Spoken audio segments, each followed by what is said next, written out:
some breaking news in the investigation into the disappearance of Nancy Guthrie. This hour, because there's been a development in the search for Nancy Guthrie, the 84-year-old mother of Today Show host Savannah Guthrie. There are some puzzling new developments tonight in the ongoing search for Nancy Guthrie.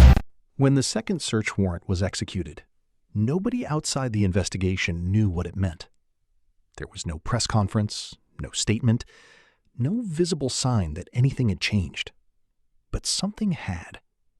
Because the moment that team crossed the threshold of that property, the entire scope of what investigators believed they were dealing with quietly expanded. And that expansion did not happen because of one dramatic discovery. It happened because of what was missing. Disorder. A space that has been left alone long enough will always show it. Dust settles unevenly, objects drift. Small environmental shifts accumulate over weeks and months into something unmistakable. Abandonment has a texture. And that texture was not present inside that house. What investigators found instead was the opposite. Deliberate order. Not the kind left behind by someone who cleaned before leaving. The kind maintained by someone who intended to return. That distinction matters more than most people realize, because a space being maintained is not a space being abandoned. It is a space being used. And the moment that determination was made, every question investigators had been asking shifted direction. The connection to Tommaso Scione had not appeared suddenly.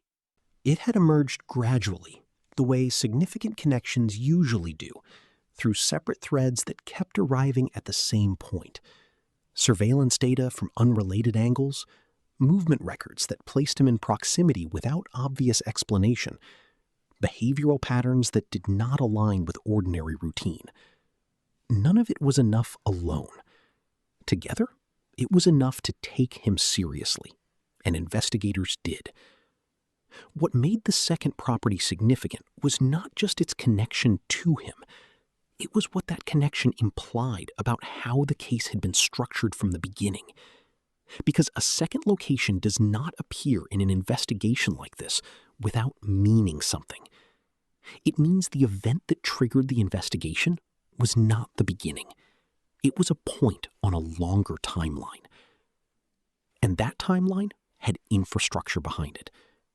Infrastructure is one of those words that sounds abstract until you understand what it actually represents in an investigation. It means planning that existed before the event occurred. It means resources that were positioned in advance. It means that whatever happened did not emerge from a sudden decision. It emerged from preparation, and preparation changes everything because it moves the case from the realm of reaction into the realm of design. Inside that house, the design was visible, not in an obvious way, not in a way that announced itself, but in the way a system reveals itself when you know what you are looking for. The positioning of equipment, the coverage created by that positioning, the relationship between devices that suggested they were not functioning independently, but together. This was not a single camera in a corner. This was architecture, a layered structure built to observe, to record, and to process over time. The implications of that are significant because a system designed for continuity is a system that was never intended to be temporary. It was built to function across an extended period, which means the information it gathered extended across that same period. And that period, based on the indicators investigators found, did not begin in February. It began earlier. How much earlier is one of the central questions still being worked through. But the answer to that question does not just affect this case. It potentially affects others. That is the part of this investigation that remains least understood publicly. Because when a structured surveillance system is found inside a property connected to an active disappearance case, investigators do not simply ask what it was used for in this instance. They ask what else it may have been used for. They begin cross-referencing. They pull adjacent records. They look at open cases, unresolved patterns, unexplained signals in the same time window. Not because they are speculating, because the structure demands it. And that cross-referencing is what widened the scope. Quietly, without announcement, without any public-facing confirmation, the investigation moved outward. Not chaotically, not in a direction driven by assumption, but in a direction driven by evidence that kept suggesting the same thing. This was not isolated. The personal items found inside the property accelerated that process, because objects with no clear ownership inside a controlled environment are not background detail. They are indicators. They represent presence, and presence that cannot be explained is presence that must be explained. Investigators began tracing each item methodically, not just what it was physically, but how it arrived there, because there are only a limited number of answers to that question. It was brought, it was used and left, or it belonged to someone who did not choose to leave it behind. That third possibility is the one that carries the most weight, and it is the one investigators approached most carefully. None of these discoveries produced a single clear answer. What they produced was a direction that keeps pointing toward the same conclusion. Whatever Nancy Guthrie's disappearance was, it was not spontaneous. The environment around it had been built. The timing had been studied. The access had been prepared. And the people involved had not acted in one impulsive moment.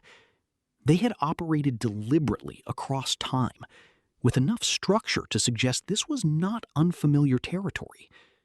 That profile changes how investigators work, because you do not pursue a structured operation the same way you pursue a reactive crime. You map it. You trace it from multiple angles simultaneously.